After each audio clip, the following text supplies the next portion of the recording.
नमो अरिहन्तानां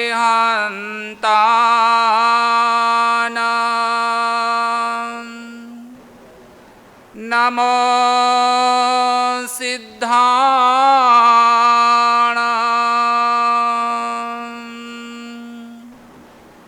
नमो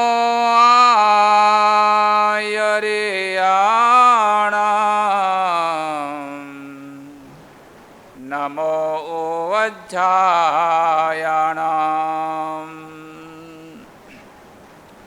नमो लोये सवसाहुणां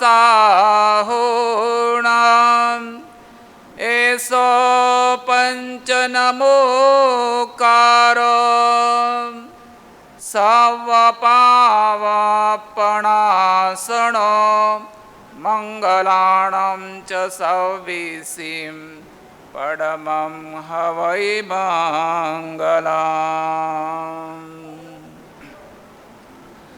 अरहन्तो भगवन्त इन्द्रमहितां सिद्धाश्च सिद्धिस्थिताः आचार्याजिनशासनोन्नतिकरा पूज्या उपाध्यायका श्री सिद्धांत सुपाठका मुनिवरां रत्नत्रयाराधका पंचेते परमेष्ठिना प्रतिदिनं कुर्वन्तु वो मङ्गलम् नमो दुर्वाररागादि वैरिवारनिवारिणे अर्हते योगिनाथाय महावीराय तायिने ओंकारबिन्दुसंयुक्तं नित्यं ध्यायन्ति योगिनः कामदं मोक्षदं चैव ओंकाराय नमो नमः अज्ञानतिमिरन्धानां ज्ञानञ्जनशलाकया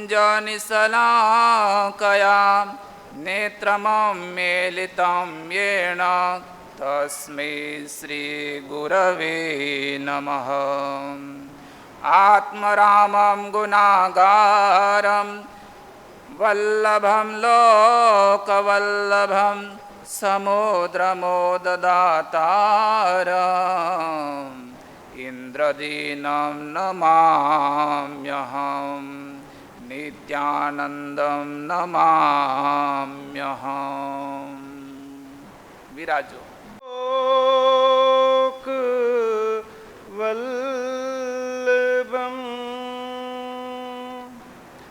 समुद्रं मोददातारम् इन्द्रदिनं नमाम्यहं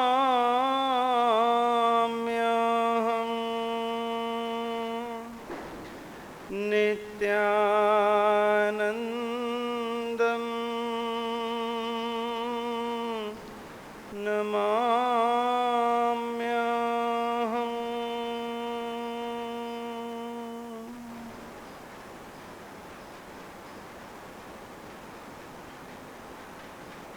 परम तारक परम परमात्मा के चरणों में अनंत अनंत वंदन। परम श्रद्धेय गुरुचरण, धर्म सभा में उपस्थित धर्मानुरागी भव्य आत्माओं, हम अपने मन को जहां जाने से रोकते हैं या रोकना चाहते हैं, ये मन वहीं जाना चाहता है। हम उसको कहते कि भाई उधर नहीं जाना, लेकिन उधर ही जाना है। मान लो कहीं बोर्ड लगा हो, भाई पीछे आवाज ना करो, कहीं बोर्ड लगा हो इधर झांकना मना है, और आप उधर से गुजर रहे हो और आपने बोर्ड पढ़ लिया कि इधर झांकना मना है, तो बोलो आप सीधा निकल जाओगे कि मन में क्या आएगा कि थोड़ा देख तो लो। इधर झांकना मना है, झांकना मना है, निषेध किया है, लेकिन मन कहता भी झांक ही लो, अब देख ही लो, क्यों मना किया है, ऐसा क्या है यहां पर। और ये मन उधर ही चल पड़ता है। जहां जख्म होता है वहीं मक्खी आकर के बैठती है। वो मिठाई को छोड़ देगी, पूरे शरीर, अच्छे भले शरीर को छोड़ देगी, लेकिन कहां आके बैठेगी, जहां पर जख्म है, जहां पर खून है, वहीं पर आके वो बैठती है। हमारा मन भी कुछ वैसा ही है। जहां पर बुराई है, जहां पर निषेध है, जहां पर मना किया गया है, ये मन हमारा वही जाने को तैयार होता है। तो रुकेंगे कैसे? तो उसके लिए ज्ञानी के वचनों का बल चाहिए। जब हम स्वयं की शक्ति से अपने मन को नहीं रोक पाते, तो उसके लिए हमें परमात्मा की वाणी का बल चाहिए, गुरु भगवंतों की वाणी का बल चाहिए, आगमों की वाणी का बल चाहिए कि उनके वचनों ने हमें जो समझाया है, हमें तो वो करना है। अरे मन, यदि तू वहां जाएगा तो तुझे दुख ही सहना पड़ेगा, तुझे विचलित ही होना पड़ेगा, तुझे व्यग्र ही होना पड़ेगा। इसलिए यदि तू शांत रहना चाहता है, प्रसन्न रहना चाहता है, सुखी रहना चाहता है, तो हमारे ज्ञानियों ने जिस तरफ जाने के लिए मना किया है, तू उधर मत जा। उसके लिए हमें परमात्मा के वचनों को पकड़ के रखना जरूरी है। और जहां मन जाता है वैसे ही भाव बनते हैं, और जैसे भाव बनते हैं वैसा ही फल मिलता है। दो चीजें हैं, एक है क्रिया और एक है भाव। एक क्रिया है, एक भाव है। क्रिया तो हम कर लेते हैं, लेकिन भावों का ठिकाना पड़ता है। हम धर्म की क्रियाएं तो कर लेते हैं, लेकिन जैसी क्रिया होनी चाहिए उसके साथ यदि वैसा भाव नहीं जुड़ता, तो क्या आपकी क्रिया वो फल देगी? अकेली क्रिया कैसे फल देगी? फल तो भावना के अनुसार है। आप अच्छी क्रिया करो, आप धर्म की क्रिया करो, आप शुभ क्रिया करो, लेकिन यदि क्रिया के साथ में आपके भाव शुभ नहीं है, तो आपकी वो क्रिया भी आपको शुभ फल देने वाली नहीं बन सकती है। फल तो भाव पर टिका है। और जितनी भी हमारी धर्म क्रियाएं हैं, ये किसके लिए हैं? हमारे मन को, हमारे भावों को शुभ बनाने के लिए हैं। हम जो अशुभ में रहते हैं, पाप में रहते हैं, अधर्म में रहते हैं, उसमें से निकालने के लिए ये सारी धर्म क्रियाएं ज्ञानी भगवंतों ने बनाई कि जब तक हमारा मन इन क्रियाओं में रहेगा तब तक हम शुभ में रहेंगे, पाप से बचे रहेंगे, कर्म बंधन से बचे रहेंगे। इसीलिए इन क्रियाओं में हमें जुटे रहना पड़ता है, अपने मन को पिरोए रखना पड़ता है। लेकिन हम शरीर से क्रिया तो कर लेते हैं, लेकिन मन फिर भटकता रहता है। सबसे पहली साधक की आवश्यकता, यदि उसको साधना के मार्ग पर आगे बढ़ना है, तो अपने मन को शुभ क्रिया में, शुभ भाव में, शुभ परिणाम में, शुभ लेशिया में उसको पिरोना पड़ेगा। अब कैसी क्रिया और उसका कैसा फल आता है? एक बार एक राजा के दरबार में एक राज नर्तकी नृत्य कर रही थी। पूरा राज दरबार भरा हुआ है, विद्वान भी बैठे हैं, दरबारी भी बैठे हैं, राजा भी सिंहासन पर बैठा है। और वो राज नर्तकी वो उस नगर की मुख्य वेश्या जिसे राज नर्तकी का विरुद्ध था, वो राज नर्तकी वो अपना नृत्य कर रही है और नृत्य पूरा होने के बाद में वह अपने स्थान पर गई और इधर राजा के दरबार में परम विद्वान महान पंडित वो भी वहां बैठे थे और वह भी अपने स्थान पर वापस गए, वापस लौटे। समय बीतता गया, राज नर्तकी अपना कर्तव्य करती रही, पंडित जी अपनी राम नाम की धुन माला घुमाते, स्मरण करते, कथा वाचना करते। लेकिन योगानुयोग की बात कि उस नगरी में जहां पर राज नर्तकी का महल था, घर था, योग की बात है कि राजा ने उस राज पंडित को भी उस नर्तकी के सामने ही घर दिया था। दोनों पड़ोसी, इधर पंडित जी और सामने राज नर्तकी वो वेश्या। और योग की बात है कि पंडित जी की और राज नर्तकी की मृत्यु एक ही दिन हुई, दोनों एक साथ ही। जैसे ही मृत्यु हुई और जैसे ही उनको लेने के लिए यमराज आए और जैसे ही पंडित जी को लेकर के गए, उधर से उस राज नर्तकी को लेकर के गए, दोनों की आत्माएं साथ में,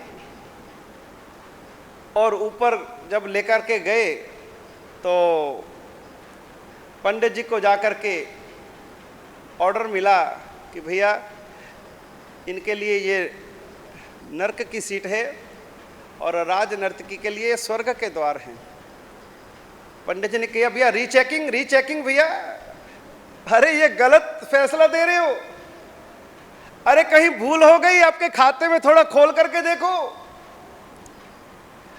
अरे राज नर्तकी को, उस वेश्या को आप स्वर्ग पकड़ा रहे हो और मैं पंडित, मैं विद्वान, और मुझे कह रहे हो कि इसको नर्क भेजो। कहीं गलती हो गई, कहीं कंप्यूटर में मिस्टेक हो गई आपके, वापस नाम चेक करो, सारी फाइल चेक करो भैया।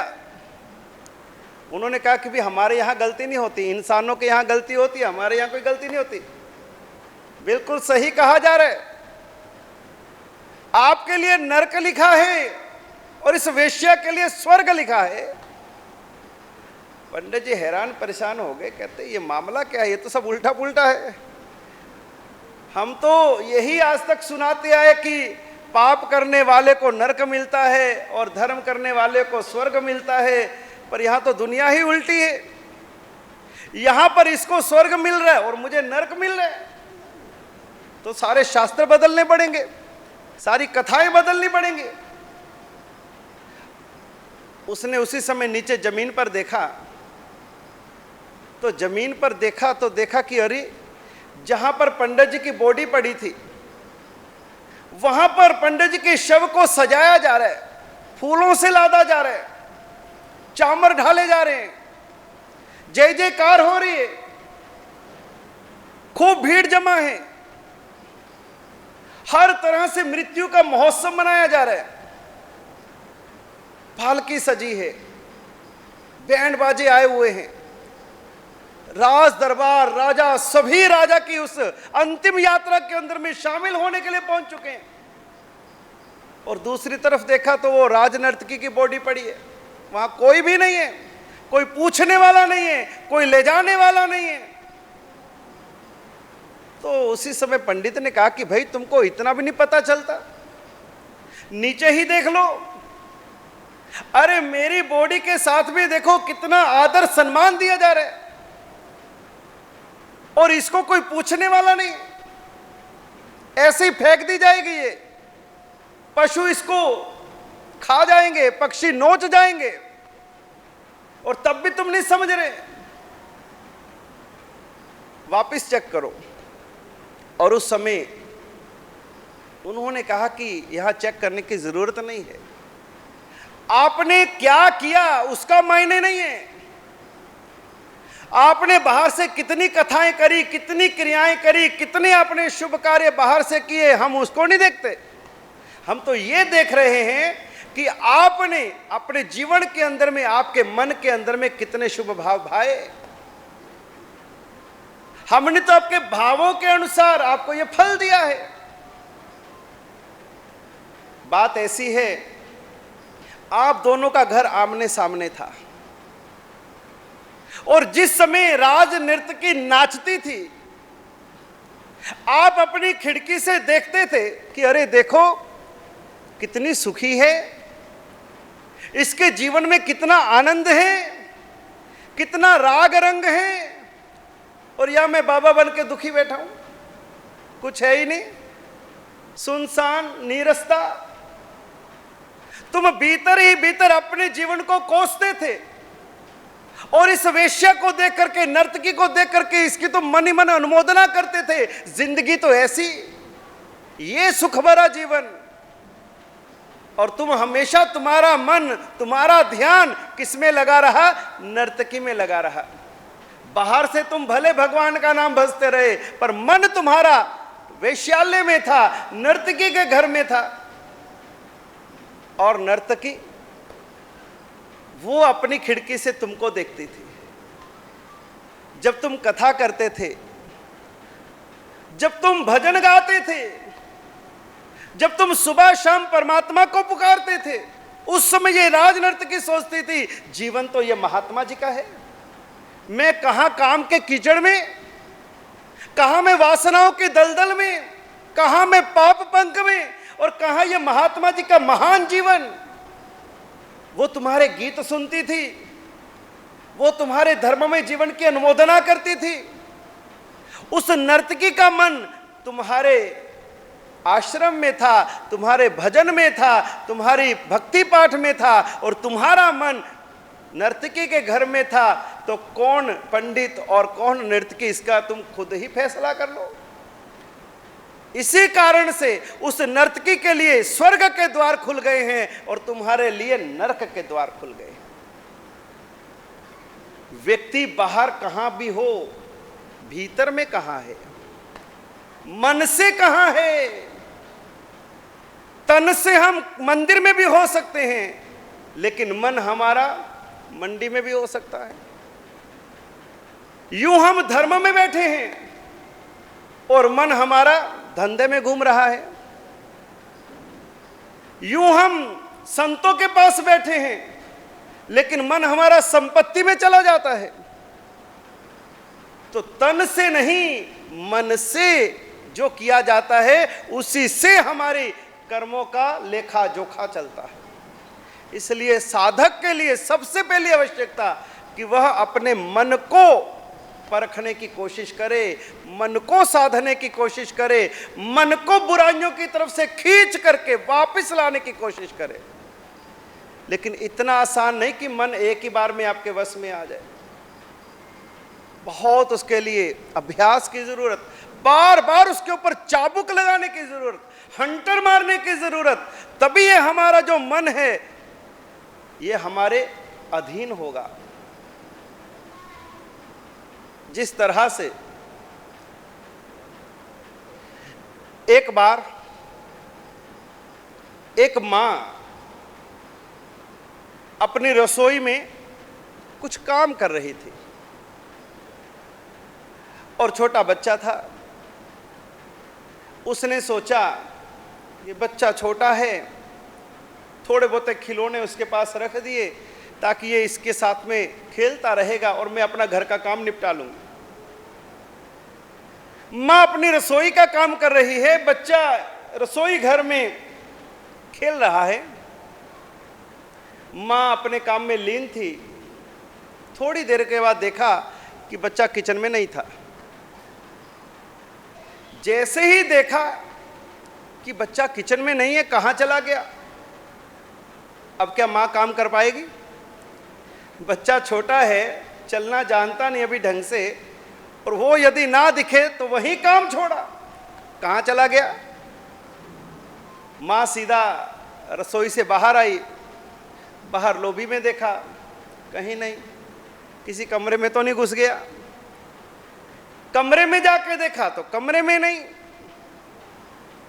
ऊपर से नीचे सारा घर देख लिया, बच्चा कहीं दिखाई नहीं दिया। माँ को चिंता हो गई, गया तो गया कहाँ। आजकल ढूंढना हो तो सिंपल वे है, जहां मोबाइल वहां बच्चा, सिंपल। किसी को भी ढूंढना हो, बच्चे को छोड़ो, किसी को भी ढूंढना हो, जहां मोबाइल वहां मिल जाएगा बंदा, घंटी मारो पता लग जाएगा कहां है। और वो बच्चा नहीं मिला।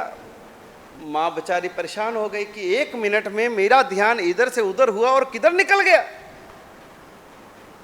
आखिर घर के मेन गेट से बाहर आई, गेट खुला था, उसने सोचा बाहर तो नहीं निकल गया। घर से बाहर आई, आगे बगीचा था, बड़ा लॉन था। उसने देखा कि उसका छोटा बच्चा बगीचे में रिड़ते रिड़ते रिड़ते आगे बगीचे के किनारे की तरफ जा रहा है, जहां पर सघन झाड़ लगे हुए हैं, बड़े बड़े वृक्ष लगे हुए हैं। और जिस तरफ वो बच्चा जा रहा है, योगानुयोग की बात है कि उन झाड़ियों में, उस क्यारी में कोने के ऊपर एक सांप बैठा है। और बच्चे को लगा कि कोई खिलौना आया है, और बच्चा उस सांप को पकड़ने के लिए, उससे खेलने के लिए वो आगे आगे आगे बढ़ रहा है। अब मां की क्या हालत हुई होगी? मां की तो जान निकल गई कि अरे काला सांप निकला है, और ये बच्चा बढ़ते बढ़ते बढ़ते उसके पास पहुंच चुका है, और सांप भी फन उठा करके उसकी ओर देख रहा है। थोड़ी सी दूरी बाकी है, मां भागी, जा करके उस बच्चे को जोर से उठा करके, और वो पीछे की ओर हटी। लेकिन जैसे ही बच्चे को उठाया कि बच्चा रोने लगा, बच्चा हाथ पैर मारने लगा, बच्चा मां की गोद में से छूट जाना चाहता था, निकल जाना चाहता था। वो अपने हाथों से मां के बाल खींचता है, नाखून लगाता है, हाथ पैर मारता है, बच्चा रो रहा है, लेकिन मां फिर भी अपने उस बच्चे को नहीं छोड़ती। कारण क्या? किसके लिए? बच्चे की रक्षा के लिए, कि अगर बच्चे को मैंने नहीं पकड़ा तो ये सर्प इस बच्चे को डस देगा और ये बच्चा मेरा मर जाएगा। बच्चे को नहीं पता कि ये कौन है, मुझे तो पता है। बच्चा तो अज्ञानी है, बच्चा तो नादान है, बच्चा तो अबोध है। इसका परिणाम क्या आएगा वो बच्चे को नहीं पता। ये सर्प क्या करेगा इस बच्चे को नहीं पता। इसलिए जिसको पता है उसने उसको बचाने का प्रयास किया, उठाने का प्रयास किया, लेकिन बच्चा फिर भी छूट जाना चाहता है, मां की गोद से निकल जाना चाहता है, उस सर्प को पकड़ना चाहता है। बच्चा अपनी जिद पे अड़ा है, लेकिन मां उसको उठा के ले जाती है, भले वो रोए धोए कुछ भी करे। हमारा मन कैसा है? हमारा मन भी बार बार बार बार उन्हीं सर्पों की तरफ भाग रहा है, उन्हीं को पकड़ने के लिए। वो क्रोध, मान, माया, लोभ, राग, द्वेष, ईर्ष्या, मात्सर्य, वासनाएं, विषय, कषाय, ना जाने कैसे कैसे सर्प, नाग, अजगर बैठे हैं, और हमारा मन बार बार उधर भाग रहा है, बार बार उधर भाग रहा है। तब ज्ञानी भगवंत आकर के देखते हैं कि अभी तो ये इधर बैठा था, कहां चला गया? अरे उधर। और ज्ञानी भगवंत आकर के हमें उठाते हैं, रोकते हैं, पकड़ते हैं, निकालते हैं, लेकिन हम उनके हाथ से छटकते हैं। जाने दो हमको, क्यों बार बार रोज पकड़ते हो? क्यों हमें बचाते हो? क्यों हमें वापस ले जाते हो?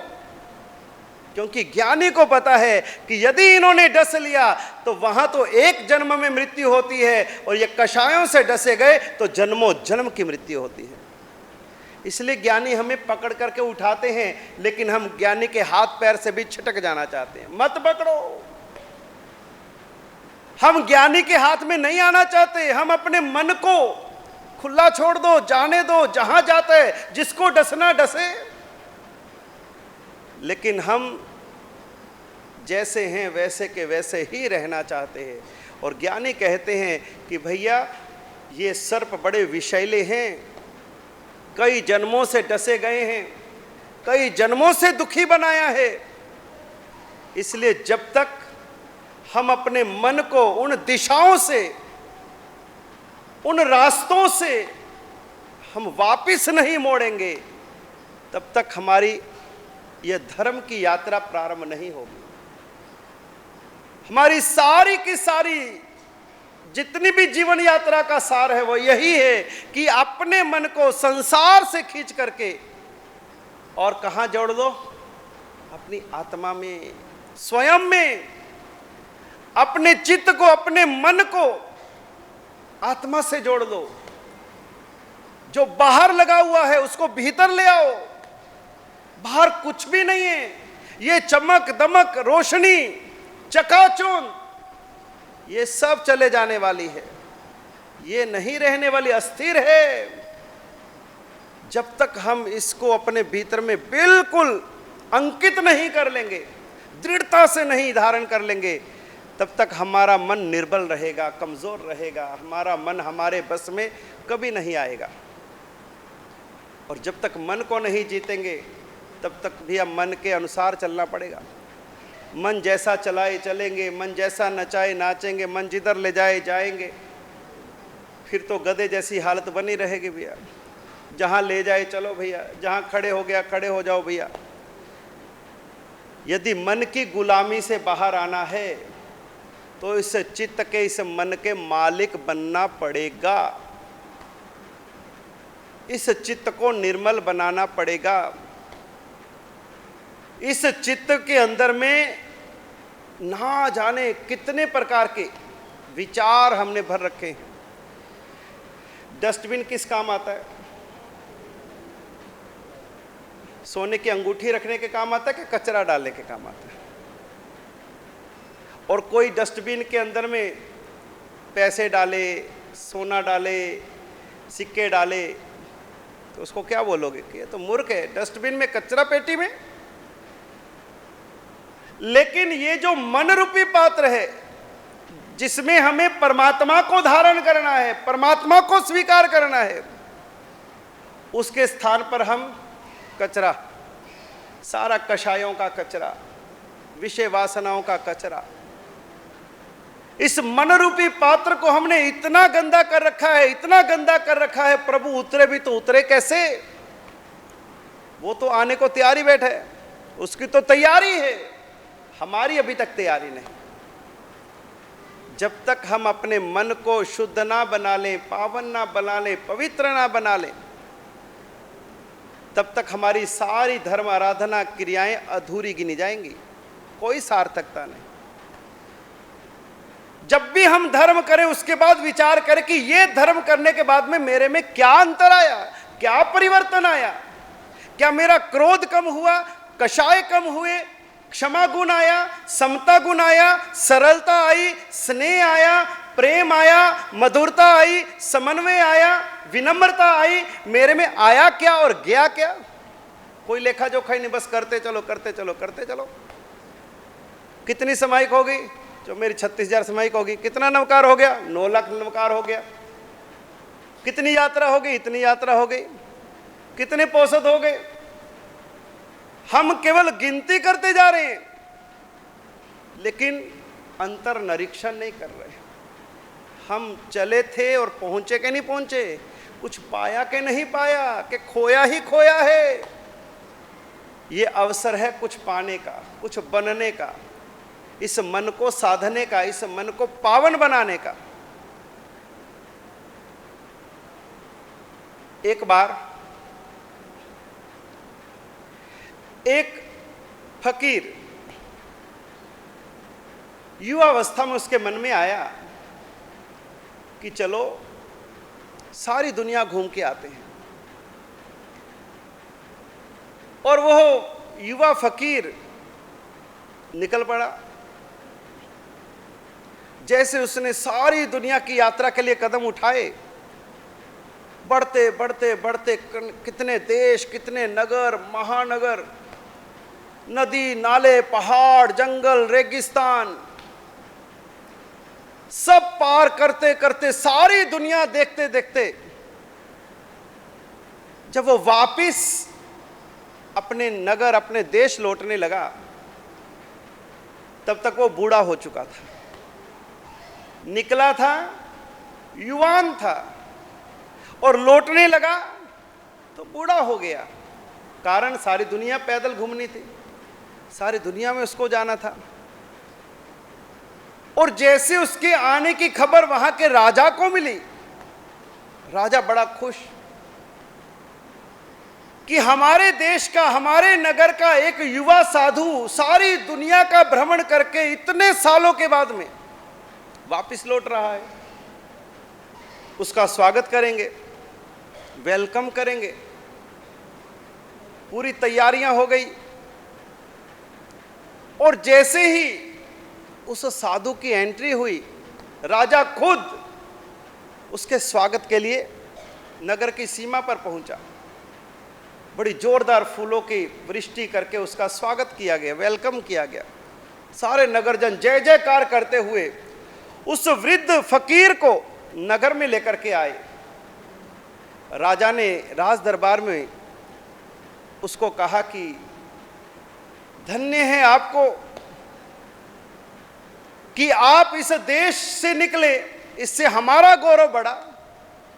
जहां जहां आप गए वहां वहां हमारे देश का नाम भी गया, हमारी कीर्ति भी गई, हमारी देश के विचार हमारी बातें भी आपके साथ में गई। सारी दुनिया में आपने हमारे नाम को, हमारे देश को, हमारी कीर्ति को पहुंचाया है, इसलिए आपको बहुत बहुत धन्यवाद। पूरी वर्ल्ड की यात्रा करके आज आप वापस लौटे हैं। और वैसे भी बचपन में हम साथ तो पढ़े थे। जब मैं छोटा था उस समय हम एक ही गुरुकुल में एक ही गुरु से हम साथ पढ़े हैं। आज मैं राजा बन गया, मैंने अपने देश की सीमाओं को बढ़ा लिया और आप एक फकीर बने और आप पूरी दुनिया घूम करके आए। स्वागत है आपका। तब राजा ने कहा, मित्र के नाते ही सही, मुझे एक बात मन में जरूर आ रही है कि आप इतनी दुनिया घूम करके आए हो तो आखिर मेरे लिए कुछ ना कुछ तो लाए होंगे।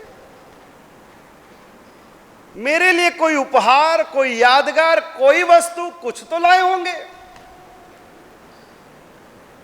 वैसे भी अपना एक व्यवहार है कि व्यक्ति जब कहीं घूमने के लिए जाता है, जब वापस घर लौटता है तो बच्चों के लिए, परिवार के लिए कुछ ना कुछ तो बाजार से कुछ ना कुछ तो लेके आता है कि ये उनके लिए अच्छा लगेगा। चाहे कोई बैग ही खरीदे, चाहे खिलौना ही खरीदे, चाहे कोई कुछ कपड़ा ही खरीदे। अपने नगर में सब चीज मिल सकती है, लेकिन जहां घूमने गए हैं वहां की तो कुछ ना कुछ चीज वो लेकर के आएगा ही आएगा। राजा ने कहा कि आप भी कुछ तो लाए होंगे मेरे लिए, कोई तो उपहार होगा। उस फकीर ने कहा, जब मैं घूम रहा था चीजें तो मैंने बहुत देखी। हर देश में एक से एक बढ़कर के निराली से निराली चीजें थी और मेरे मन में आता भी था कि मैं ये भी ले लूं, ये भी ले लूं। लेकिन फिर मन में आता, वो तो राजा है, राजा के पास क्या नहीं होगा। ये भी वस्तु राजा के पास है, ये भी वस्तु राजा के पास है, ये भी वस्तु राजा के पास है। इस कारण से बहुत सारी चीजें देख करके भी मैंने नहीं ली। लेकिन एक चीज मुझे जच गई, एक चीज मुझे पसंद आ गई। मुझे लगा कि राजा के लिए ये चीज बहुत जरूरी है और वो मैंने ले ली। तेरे लिए एक उपहार लेकर के आया हूं, लेकिन सबके बीच नहीं दूंगा। ये मैं तुझे अकेले में दूंगा, एकांत में दूंगा। राजा ने कहा, ऐसी कौन सी चीज लाए हो जो सबके बीच में नहीं देनी? राजा को और उत्सुकता जगी। उसी समय राजा ने कहा, चलो भैया महल में चलो, राज दरबार से निकल करके चलो अंदर। वो फकीर को लेकर के महल में चला गया। जब देखा कि अब कोई नहीं देख रहा, तब उसने कहा कि महाराज बताइए मेरे लिए क्या लेकर के आए हैं। महाराज ने अपने कंधे से झोला निकाला। राजा विचार कर रहा है कि ये फटा पुराना झोला, ये इतना सा कपड़े का झोला, और इतने से झोले में क्या तो चीज होगी, क्या वस्तु होगी जो इतने एकांत में मुझे देने के लिए राजा कह रहे हैं। बड़ी विचित्र बात है। आखिर फकीर ने उस झोले में हाथ डाला, और हाथ डाल करके जैसे वो वस्तु निकाली और राजा को कहा कि अरे राजन, ये वस्तु मुझे इस दुनिया में, इस संसार में सबसे ज्यादा तुम्हारे लिए उचित लगी, उपयुक्त लगी। इससे बढ़कर के मुझे कोई चीज ऐसी नहीं लगी जो तुम्हारे काम लगे। और जैसे वो चीज निकाली तो वो चीज और कुछ नहीं थी, वो एक शीशा था, एक दर्पण था। उसने कहा ये क्या लाए हो? दर्पण? ये 4 आने का दर्पण? मेरे लिए शीशा लेके आए हो, दर्पण लेके आए हो? उसने कहा हां राजन, शीशा है, दर्पण है।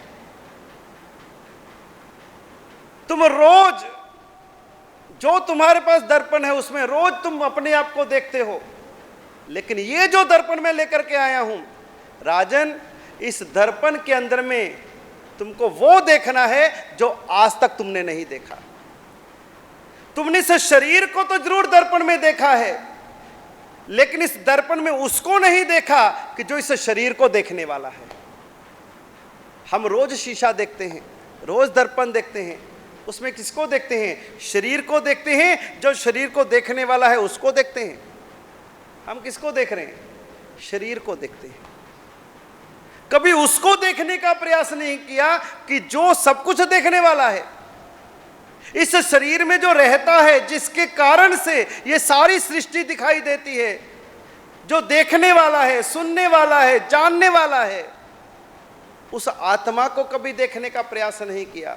ये जो मैं शीशा लेकर के आया हूं, ये तुम उसको देखना जिसको तुमने आज तक नहीं देखा। इसलिए जो दर्पण है ये सबसे अलग है। और वैसे भी आज इसी की आवश्यकता है कि हम अपने चित्त को इतना पवित्र बना लें कि उस चित्त के दर्पण में हमें परमात्मा का दर्शन हो सके। अभी तक इस मन में, इस चित्त में भगवान दिखाई नहीं दिए। एक भी झलक उस परमात्मा की हमारे मन में नहीं आई। परमात्मा की प्रतिमा को देखा, परमात्मा के रूप को देखा, लेकिन आंखें बंद करी तो परमात्मा दिखाई नहीं देते, बाकी सारी दुनिया दिखाई देती है। सब दिखाई दे जाएगा। भगवान की मूरत कैसी है वो दिखाई नहीं देगी, लेकिन किसी का भी चेहरा याद करो, आपको आंखों के सामने आ जाएगा। लेकिन मेरे भगवान कैसे हैं ये आंखों के सामने नहीं आता, कारण कि चित्त में परमात्मा की छाप ही नहीं पड़ी। अभी तक हमारा चित्त मलिन है, वासनाओं से ग्रसित है, बाहर के संसार से रंगा हुआ है। और ये जो धर्म है, ये जो क्रियाएं हैं, ये इस चित्त को मांझने के लिए हैं, इसको स्वच्छ बनाने के लिए हैं, इसको प्रक्षालित करने के लिए हैं, इसको पवित्र बनाने के लिए हैं। इसीलिए हम इन धर्म की क्रियाओं को करके अपने मन को साधने का, पवित्र बनाने का प्रयास करते हैं। जिस तरह से प्रतिदिन हम अपने घर की सफाई करते हैं, हम अपने कपड़ों की सफाई करते हैं, हम अपने शरीर की सफाई करते हैं, उसी तरह से क्या हम अपने मन की भी सफाई करते हैं? कपड़े गंदे हो गए तो वॉशिंग मशीन में डाल दिए, घर गंदा हो गया तो झाड़ू पोछा कर दिया, शरीर मैला हो गया तो नहा लिए, लेकिन मन मैला हो गया तो उसकी कितनी सफाई होती है रोज सुबह शाम? मन की कोई सफाई नहीं। आने दो, कचरा पेटी है, जाने दो अंदर। अनलिमिटेड डाटा, बहुत बड़ी जीबी लगी हुई है, सब स्टोर, वायरस ही वायरस, वायरस ही वायरस, पूरी सीडी खराब हो गई अंदर। सब कुछ आने दो, और मन हमारा इतना मैला हो चुका है, इतना गंदा हो चुका है, उसको साफ करने के लिए कोई टाइम नहीं। और बाहर की दुनिया साफ करने के लिए सारा दिन लगे रहते, सारा दिन लगे रहते। अब मान लो आपका जो कपड़ा है, पहले दिन आपने पहना एकदम नया था, दूसरे दिन पहना फिर भी चमकदार था, तीसरे चौथे दिन पहना फिर भी अच्छा लगा, पांचवें छठे दिन थोड़ा लगा कि नहीं अब थोड़ा पुराना और गंदा दिख रहा है, फिर भी आपने नहीं धोया, फिर भी चलाते रहे 10 दिन 15 दिन 20 दिन 25 दिन 30 दिन निकल गए, उस कपड़े की हालत क्या हो जाएगी? बिना धोए आप अगर एक ही कपड़ा यूज करते रहो, पहनते रहो, 1 महीना क्या 1 साल तक उसको पहनते रहो, आपका कपड़ा कैसा हो जाएगा? पोचे से भी गया बीता। और उस पोचे को आप धोने का प्रयास करो तो पोचा धुल जाएगा? पोचा तो फिर पोचा ही है। उसके ऊपर में इतनी धूल मिट्टी जम चुकी है, इतनी गंदगी जम चुकी है कि अब वो आपका कपड़ा, अब वो पोचा बन चुका है। और यदि पहले दूसरे दिन ही धो लेते तो उसकी ये दुर्दशा नहीं होती, ये उसकी हालत नहीं होती। साल भर तो हमने इस मन को गंदा किया, मैला किया, साल भर धोया नहीं, ध्यान नहीं दिया, और संवत्सरी के दिन बैठ गए, संवत्सरी के दिन धोने के लिए बैठ गए। हाँ भैया आज तो 1 साल में सारी सफाई हो जाएगी, आज तो पिछला खाता सारा साफ, ऐसे हो जाएगा? एक ही संवत्सरी में सारे साल का खाता आप साफ कर लोगे? साल भर जिस मन को ध्यान नहीं दिया, साल भर जिसकी सफाई नहीं की, एक बार भी मिच्छामि दुक्कडम दिया नहीं, लिया नहीं, एक बार भी प्रतिक्रमण किया नहीं, एक बार भी भगवान का नाम लिया नहीं, और संवत्सरी के दिन कितनी भीड़ होती है, सारे धोबी घाट पे आ जाते सफाई करने, सब अपने मन के कपड़े लेकर के दे धनाधन 3 घंटे तक, ओहो कायम कायम, एक कौशक पे कौशक। लेकिन एक दिन में तो सफाई होने वाली नहीं। रोज रोज इसको मांजते रहें, रोज रोज इसको कुछ न कुछ साफ करते रहे, तब तो अंतिम दिन में साफ हो जाएगा। और एक साथ में करने जाओ तो कभी साफ नहीं होगा।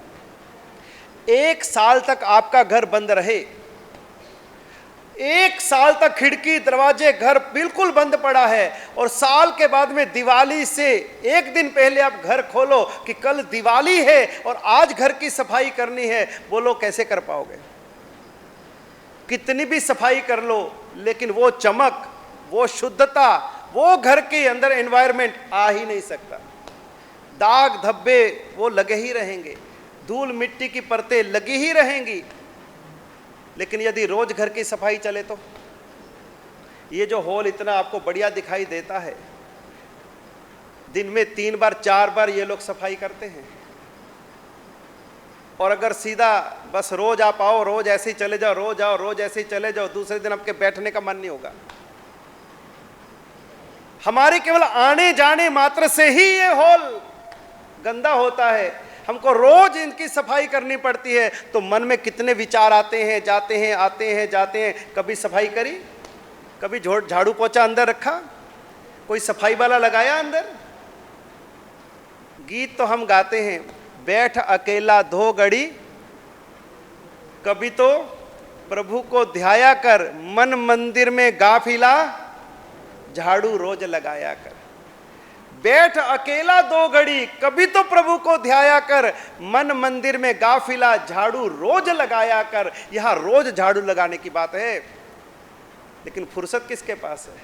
ये तो 1 घंटा प्रवचन सुनना, इसलिए आप टिक के बैठे हो। अभी सर्व मंगल किया, सब रवाना, एक भी नहीं दिखेगा।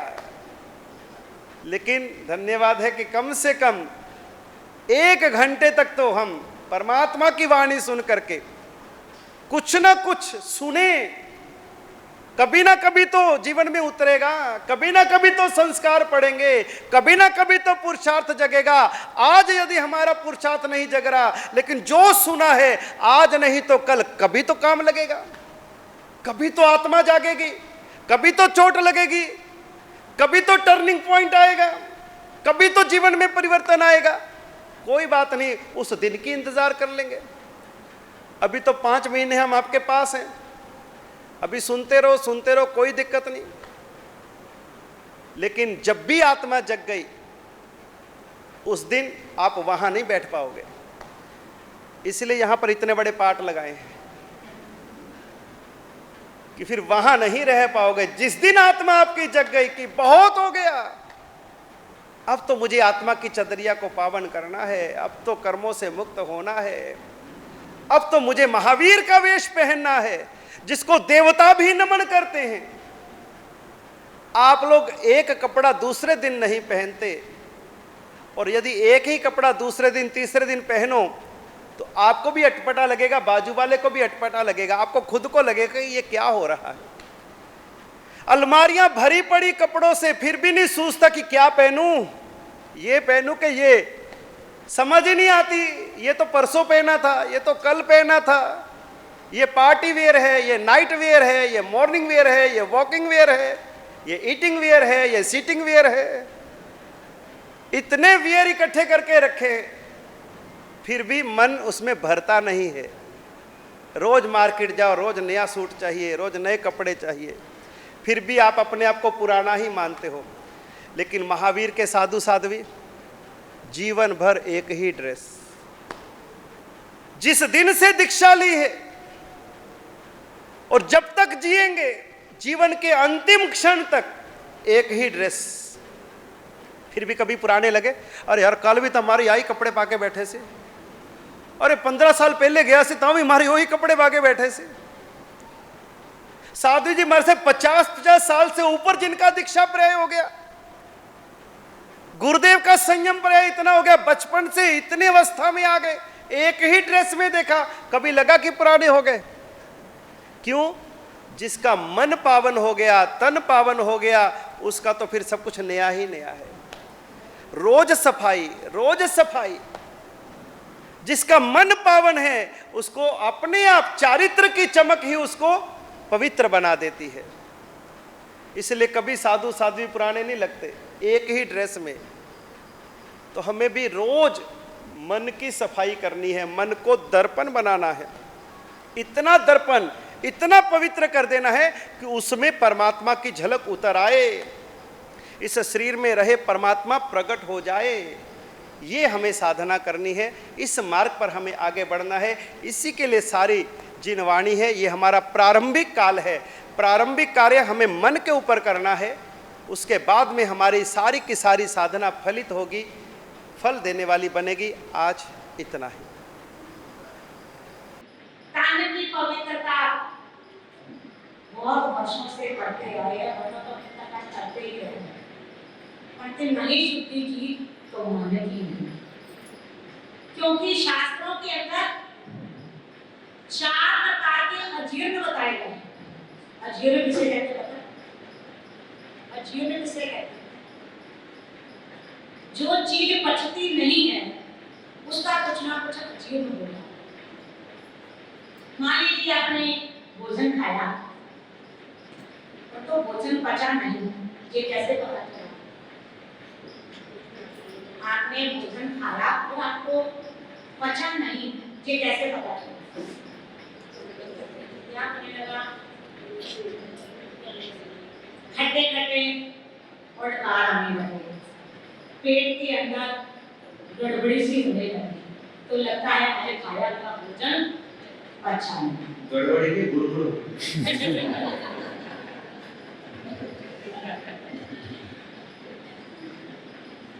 तो जिस कारण से भोजन का अजीर्ण क्या हुआ? अपचा, खट्टे खट्टे और पेट में गुड़गुड़ होना। और मान लीजिए आपने ज्ञान प्राप्त कर लिया, ज्ञान का अजीर्ण क्या? आपको ज्ञान पचा या नहीं पचा, इसका अजीर्ण कौन सा? भोजन नहीं पचा खा रहा है करके लगता पता लगा भोजन नहीं पचा। आपका ज्ञान सम्यक ज्ञान है, जहाँ मिथ्या ज्ञान है, इसका अपचा कैसे पता चला कि आपको ज्ञान नहीं पचा? ज्ञान है जिसके पास ज्ञान के साथ साथ मान और अभिमान बढ़ता चला जाए, उधर से ज्ञान आया उधर से अभिमान बढ़ता चला जाए। मेरे जैसा ज्ञानी है कौन नहीं? जिसका ज्ञान के साथ अभिमान आता जाए, मान की किसको आकांक्षा चलती चली जाए, तो समझ लेना वो ज्ञान का अजीब हो गया। तीसरा भी एक और जीवन है, सारा जीवन एक आपको कार्य है। कैसे पता चले आपका तप ताप करने वाला है कि आपका तप कर्म निद्रा करने वाला है? उस तप का अजीर्ण क्या होगा? तप किया, तप तो किया, आपको पता होना चाहिए कौन सा तप नहीं बचाने का। तप का अजीर्ण वो पता ही नहीं, विचारों का अजीर्ण हुआ ही नहीं। भोजन का अजीर्ण हुआ पता चल गया, ज्ञान का अजीर्ण मान अभिमान मत आ गया तो समझ लिया आपको तप का अजीर्ण कभी हुआ ही नहीं चला, ये पता ही नहीं। तप का अजीर्ण है क्रोध। अगर तप करते करते आपके क्रोध की मात्रा बढ़ती चली जा रही है, पल पल पल क्रोध की प्रवृत्तियों के अंदर बढ़ावा हो रहा है। कई बार बच्चे ना लोगों को कहते हैं मम्मी का उपवास होना, कहते हैं अच्छी आज ना मम्मी से बच के रहना है। क्यों? कहता मम्मी का उपवास है, उसने खाया नहीं ना, इसलिए उसको गुस्सा आने लगता है। तो तप का जीवन क्या हुआ? क्रोध। अगर देख लेना तप के साथ आपकी क्रोध की मात्रा बढ़ती चली जा रही है तो समझ लेना कि तप नहीं वो ताप हो। नंबर 4 क्रिया का आचरण। सारे जीवन याद रखना। चौथा आता क्रिया का अजीर्ण। हम क्रिया करते हैं, समय करते हैं, पोषण करते हैं, प्रवृत्ति करते हैं, और जितनी भी शरीर से क्रिया करते हैं उस क्रिया का अजीर्ण है। क्रिया आपने पूछा अभी बता दिया। क्रिया का अजीर्ण है निंदा। अगर आप क्रिया करते करते दूसरों की निंदा करते चले जाए, अरे ऐसा नहीं होता, विधि से कर रहे हो, ऐसा करने से पाप लगता है, नहीं आता तो छोड़ दे तुम।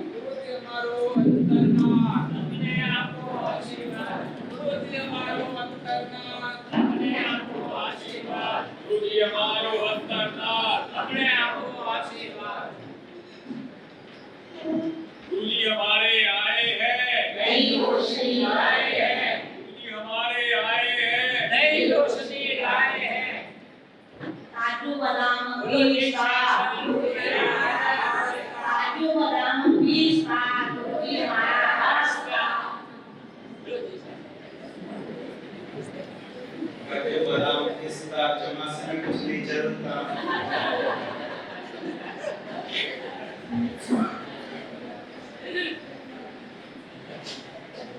तो अभी आपको बताई जाता है कि हो गए क्रिया का कहा निंदा।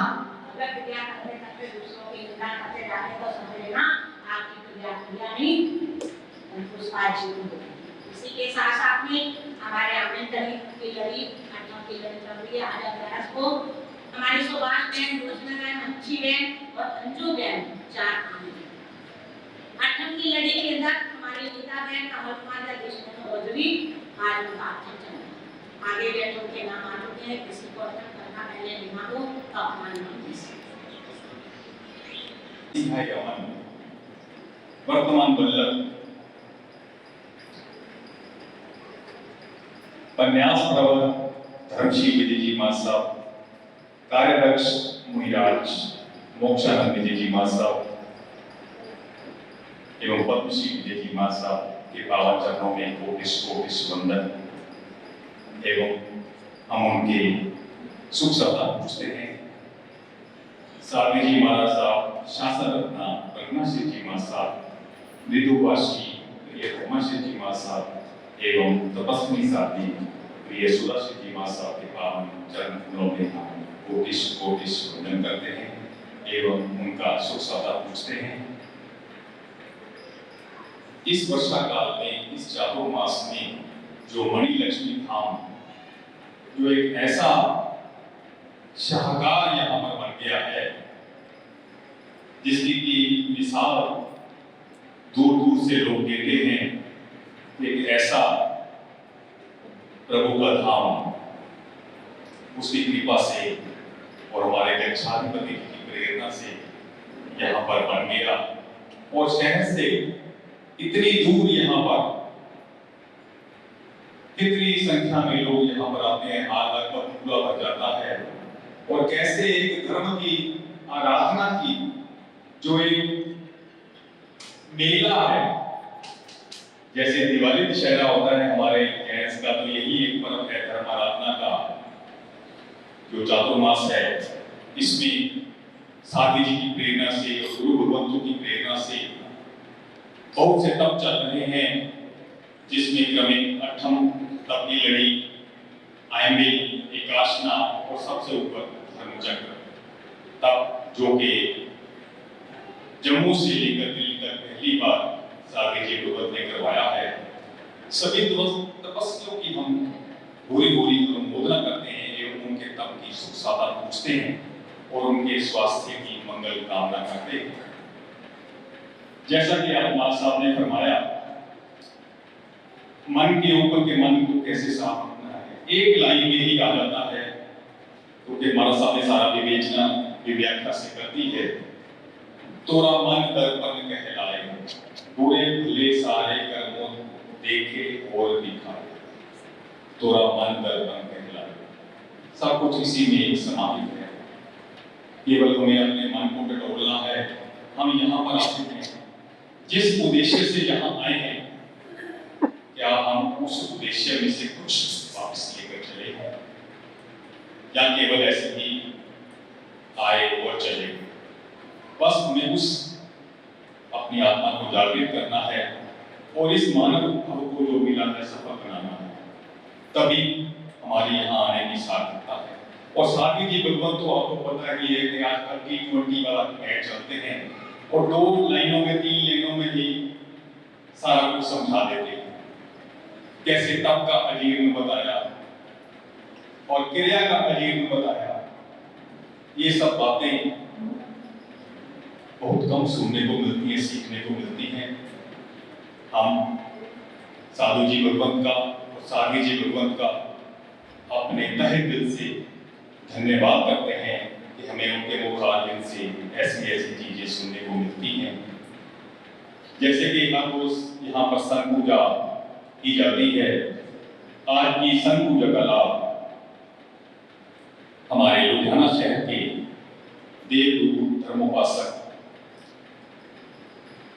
श्री शशिपाल जी जैन, वंदना जी जैन और शुभम जैन परिवार ने आज की संघ पूजा का लाभ लिया है। हम उनके इस सुकृत्य की पूरी पूरी अनुमोदना करते हैं और ये संघ पूजा की कापियां पहुंच चुकी है मेरे पास, कृपया वो आप कलेक्ट कर लें। धन्यवाद। पचखान आज तो कम होंगे, उपवास वाले कोई है? लो हाथ जोड़ो। सुरोगे अवतठम बचखाई थी हम प्यारों असन मुखन पानहार पौरसिम सानुन सहसागर पच्छन सन पान सलवेन व अलवेन वो सही आम्बिल एकाशना व्यासना तो एक हो गया, इसलिए आम्बिल एकाशना उगे सुरे नमकार सह्यम पौरसिम सारुन चखा उगे सुर चौबी हम प्यारम असनम पानम खाई मम सैमनतन सहसागरणम पच्छन कालेनम दिशवन सहते आयम्बिलम विगयोपचखैनतन सहसागरणम लेवा लेविनगी संसठो कितविगन पुडुच बढ़नम एगासनम चखै व्यासनम चखै तिवि हम प्यारम असनम खाई मम सैमम सहसागर सगार्य गारणम आउंटन पसन गुरुबठन पारिठा वनेगरण महत्र सजन पान सलवेन व अलवेन व छिनवा बहुलवेन व सत्सितन सितनवा वो सिरई। गुरुवंदन गुरुवंदन।